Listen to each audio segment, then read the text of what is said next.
Sometimes you just want to get away from it all. Hey, I am the Game Collector, and this is Second Opinion Games. And today I do the review of Escape 2042 for the Atari Jaguar.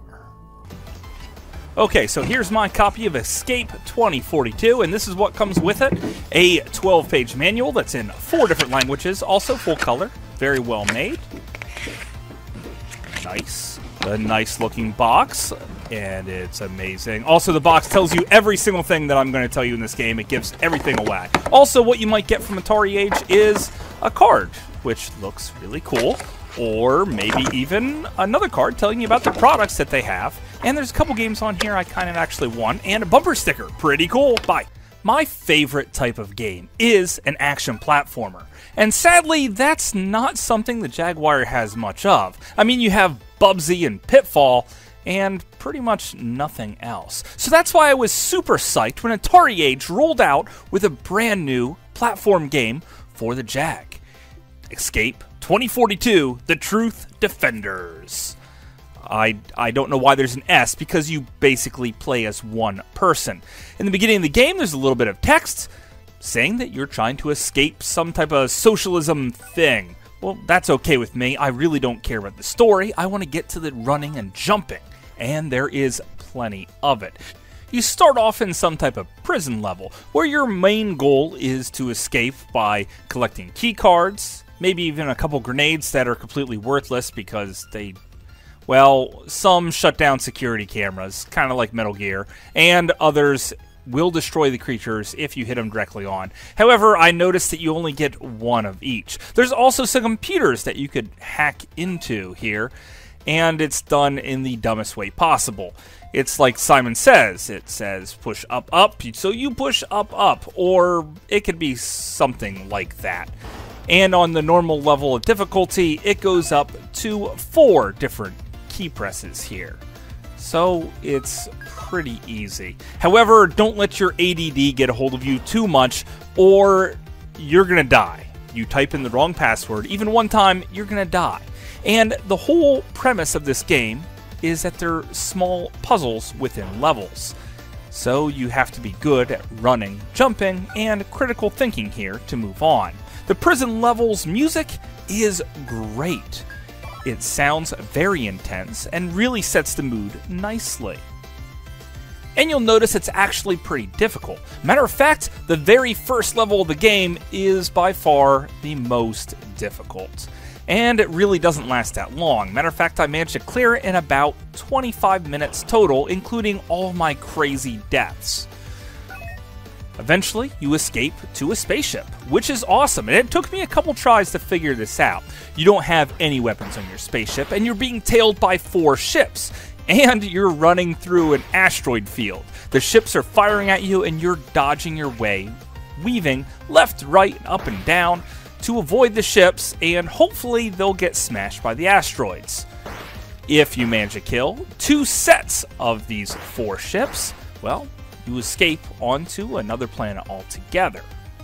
Now you're on the desert level. Now, mostly, the only thing that's super difficult about this is the fact that you have to run left from the beginning instead of the right. If you run right, there is tons of backtracking because you have to get a stinking key. Also, the difficult part of this level is squinting your eyes really, really hard, because some things blend into the background that's kind of hard to see, like the weird thorns on the bottom of the screen. Other than that, it's actually pretty easy, and you end up flying through this whole level in no time. Just remember, run to the left from the beginning, not the right. I'm not saying there's not some difficult, tricky spots here, but it's cakewalk compared to that first level. Then we come to a rappelling stage, where you rappel down sharp rocks and dangerous cliffs. Yeah, basically, this is a little tricky here. You hold down the B button, the longer you hold it down, the farther you rappel, and hopefully you don't land on some spikes. It's going to take a little bit of time to get used to, but also rather easy. I do like the fact that it gets darker the farther you go down to the cave. Pretty cool effect. Also, Don't expect the same thing twice here. It sort of almost randomly generates. I'm sure there's probably about 16 or so, maybe even less, preset patterns. Sometimes it even pretty much starts you out on a spike and kills you immediately. That's kind of cheap, but you respawn very, very quickly in this game. Thank God, because you really do die a lot. And in this section, it's really fun, actually, and it's over far too quick. That brings us to the final stage, the jungle level, which is just one huge maze. This is by far the easiest level of the game. Basically, you're just trying to move through the maze. That is really it. And by the time you reach this point, you kind of feel like a master, running and jumping like a freaking pro. And nothing can stand in your way by this point. Also, notice that the music has completely changed to a more natural feel. I deeply enjoy this mix. However, this stage here lasts maybe 10 minutes at the absolute most. I probably did it in 5 because I really didn't die that much and the maze didn't really seem that hard. So I beat the whole game in less than 2 hours, probably less than an hour and a half, maybe even less than 1, which stinks because this game is $70. Now, you could also download it on Steam for $2, but if you have to have a new Jag game, then this is definitely one to get.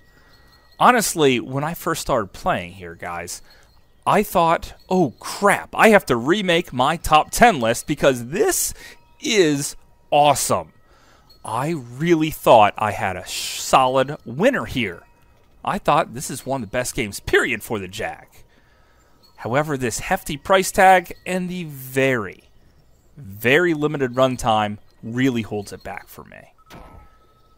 However, I did have one heck of a time, and I guarantee you I am going to be coming back to this game again and again. Honestly, at this high price, I might say hold off. Maybe Atari Age will bring it down to around $40, and then it's a steal. But as it is right now, maybe just wait or buy it off of a friend. But that's just my opinion. Thanks for watching.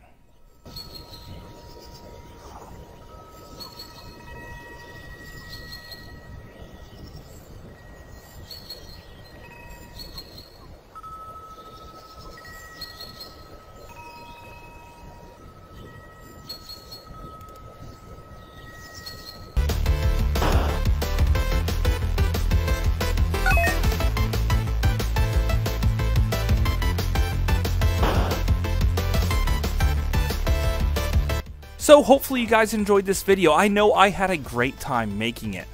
And remember, I have a new Atari Jaguar video coming out at the first Wednesday of every single month throughout this year. And my much awaited top 10 for the Atari Jaguar will be coming sometime this year, I promise you. However, there are a few more Jag games I want to get out of the way first. So until later, I'll see you again, guys.